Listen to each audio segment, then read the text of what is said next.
The next big entry to the Pokémon series is shaking things up in a big way. Pokémon Legends Arceus is turning back time and inviting players to the ancient Hisui Region, a wild and beautiful area that eventually becomes known as Sinnoh. This jump back in time might be the most obvious change up to Arceus at first glance, but it's by no means the only exciting new thing going on here. Let's take a closer look.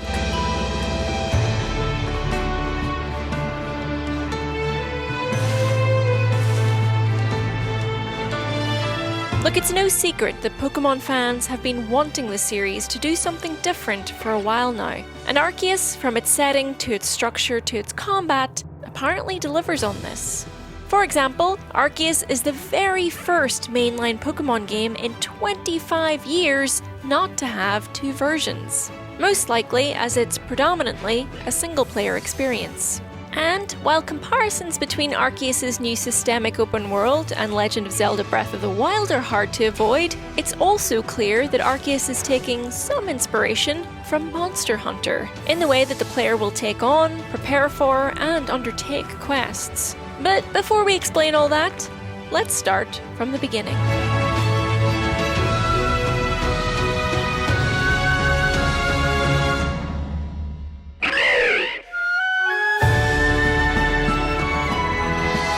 In Arceus, you're hired by Hisui's Galaxy Expedition team as part of their survey corps to compile the region's very first Pokédex. Literally history in the making. At this time, hundreds of years ago, bear in mind, it was rare for humans and Pokémon to work or live harmoniously together, so putting together something this detailed isn't going to be easy. It's not quite as simple as just catching a Pokémon to complete their entry in the Pokédex. You have to actually put in the legwork to see and study the creatures in their natural environment. Sometimes you'll need to observe them in different habitats, watch out for varying behavioral traits, get a sense of their attacks and moves, that sort of thing, before their entry is considered complete. In order to make this process feel exciting and diverse, the Hisui region is comprised of tons of different biomes and habitats. Technically, Arceus is not one continuous open world, but a collection of open world maps that you can access as you make progress on your quests and goals. The areas you can explore look pretty huge, which is probably why land, sea, and air traversal, with the help of some new friends, is given such prominence in a lot of the gameplay we've seen for Arceus so far. Before venturing out into the world, you'll start things off from a central base called Jubilee Village. Here, you can accept assignments and quests from villagers, go shopping, and chat with other members of the Galaxy Expedition team, from its many different branches including survey, medical, and security. Once you choose to undertake a quest or assignment, just like with Monster Hunter, your travels beyond the village begin with prep at a base camp, where you can buy items or, for the first time in the series, craft items, like Pokeballs and smoke bombs from materials and resources that you've previously gathered. You can actually use your Pokemon to help you do this too. Once you're prepared, you'll head out into the wilderness of the open areas before returning to Jubilee to turn in your quests and reap your rewards. These prepping sessions are important. They're not just there to make Arceus' gameplay loop feel different to previous Pokemon titles. That's because wild Pokemon can actually target and seriously hurt you as the trainer now, and if they knock you out, you'll be transported all the way back to your base camp. It's a very different vibe and seems to underscore how different the world is at this time in the Hisui region. Pokemon and humans aren't friends, and the areas they live in are wild and untamed, so you need to watch your step. Thankfully, there are dodge moves that you can use to get out of the line of danger if you're quick enough. The idea is that not all Pokemon will be thrilled by your presence. Some will be curious or even friendly. Some will run away as soon as they spot you, but others, especially so-called alphas that are distinguishable by their creepy glowing red eyes, will be actively hostile. So you'll need to use the long grass and other environmental tools to sneak around, observe, and stay out of sight until you've gathered the necessary info for your Pokédex, or you're strong enough to take on a bigger challenge with your own Pokémon.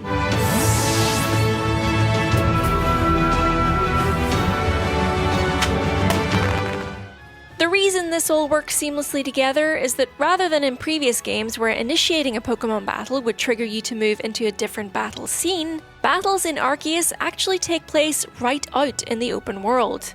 It's possible then that other wild Pokémon may be able to join the fray of a battle that you've already begun.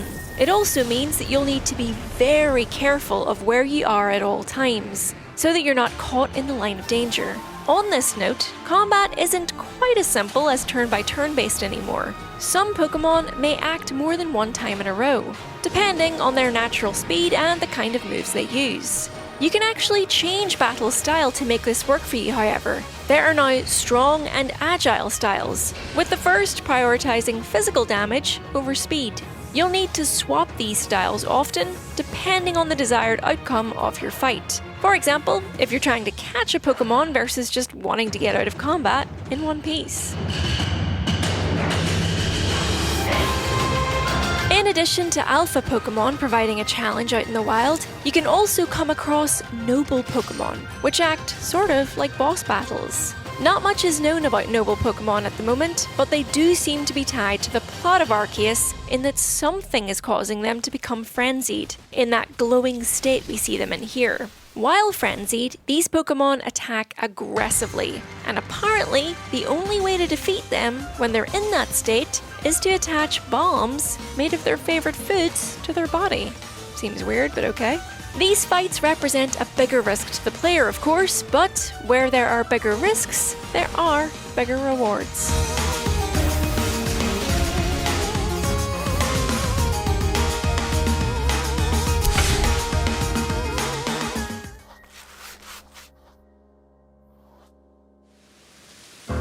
So, with a new Pokémon game, there are of course new Pokémon, though perhaps not too many, as this isn't technically a new generation launch. Arceus sees a mix of entirely new Pokémon and new Hisui regional variants of existing Pokémon. Just like regional Pokémon already introduced from the Galar and Alolan regions, these Hisui Pokémon differ from their original counterparts in both appearance and typing. So far, we know of 6 Hisuian regional forms: the Hisuian Growlithe, Voltorb, Zorya, Zarok, and Braviary. First up, the Hisuian Growlithe is a fire and rock type Pokémon categorized as the Scout Pokémon. Their new form seemingly receives inspiration from Chinese guardian lions, also called foo dogs, with their fur resembling part of the design commonly used on these statues. These Hisuian Growlithe are described as working together in pairs, another nod to the Chinese guardian lion inspiration. And due to a lack of human contact in the wilderness, it's gonna take time to earn their trust. Each Hisuian Growlithe has a stone horn atop their head, which, since it breaks easily, they're apparently very protective of.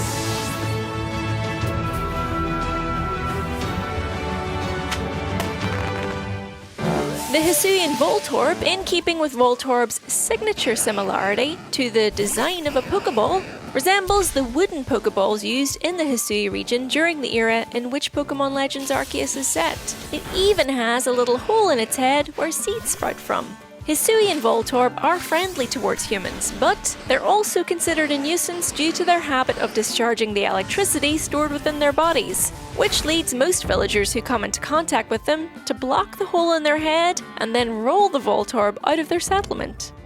Rude?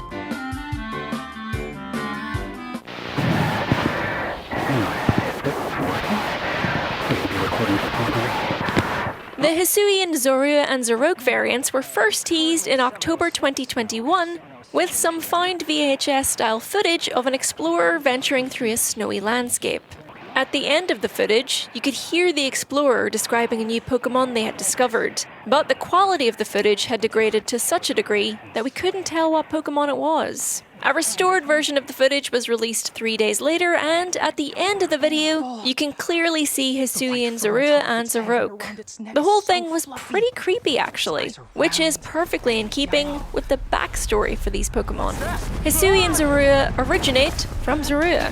They migrated to the Hisui region after being driven out of their home. Unable to survive the colder climate, they all died, and their remaining souls became these weirdly adorable ghost-type Pokémon. Zorya gather strength by disguising themselves as exact copies of any human or Pokémon they encounter and feeding upon the subject's terror. These illusions grow more powerful when the Hisui and Zorya evolve into Zarok, with this particularly spiteful Pokémon freely expressing the hatred and malice they have towards the world. Zarok are very protective over any Hisui and Zorya, and they can, eventually, with much work, find trust in a human. I mean, if you dare. On a slightly lighter note, the Hassuyan Barbiary is a psychic and flying type Pokémon, evolving from Rufflet. When the winter falls, this Pokémon flies to the far north and its psychic powers manifest through powerful shockwaves. It's also believed that it can use this psychic power to unlock a sixth sense and, by doing so, enter trances to empower its physical abilities. Throughout Pokémon Legends Arceus, you'll be able to use Hisui and Barbiary to glide across the Hisui region, spotting places and Pokémon of interest from high vantage points. It's one of the new ways in which the game is making traversal much easier for players. Now, those are all the variants we know of so far, but in addition to those, we also know of 3 entirely new Pokémon debuting in Arceus: Wyrdeer, Basculegen, and Cleaver. Wyrdeer are the evolved form of Stantler in the Hisui region. A normal and psychic type Pokémon, they use the black orbs on their antlers to generate psychic energy so powerful it can actually distort space. In Arceus, in addition to gliding through the air thanks to Barbiary, you'll be able to ride Wyrdeer across fields, hills, and plains of the Hisui region, and by dashing forward, you'll be able to jump over a number of obstacles. If you need to travel by water, there's a new Pokémon for that too. Basculegen is the evolved form of Basculin, found in the Hisui region. In another dark turn for the series, lore says that Basculegen is possessed by the souls of all the Basculin who died during the journey upstream. And these souls also grant Basculegen the ability to swim continuously without ever tiring, almost as if they hope to finally complete their journey through this new body. By riding a Basculegen in Pokémon Legends Arceus, you'll be able to explore the waterways which exist in and around the Hisui region. Like Wyrdeer, Basculegen can also jump over obstacles standing in your way, hinting that these Pokémon may be key to discovering plenty of secrets hidden throughout the world. Finally, we have Cleaver, the Axe Pokémon. Special minerals found in the Hisui region cause Scyther to evolve into this bug/rock type Pokémon. Parts of its body have hardened into stone. The stone parts often get chipped during fierce battles, and Cleaver that have survived many battles will display larger chipping across their bodies. However, this chipping actually makes these stone parts sharper, increasing their slicing power. It's said that long ago, the people of Hisui once used pieces of stone that had fallen from Cleaver to craft tools. So that's pretty much everything we know about Pokémon Legends Arceus so far. It's interesting to see how it's shaping to be a very different experience to a lot of the more recent Pokémon titles, combining features from Breath of the Wild, Monster Hunter, and Pokémon Snap to make an action RPG style game that even, dare we say, seems to have some horror inspiration too. Here's hoping it's the breath of fresh air this series needs. Are you thinking of picking up Arceus? Let us know in the comments and what your starter Pokémon is going to be. Stay tuned for more Arceus videos as we get closer to launch, and thanks for watching. Bye!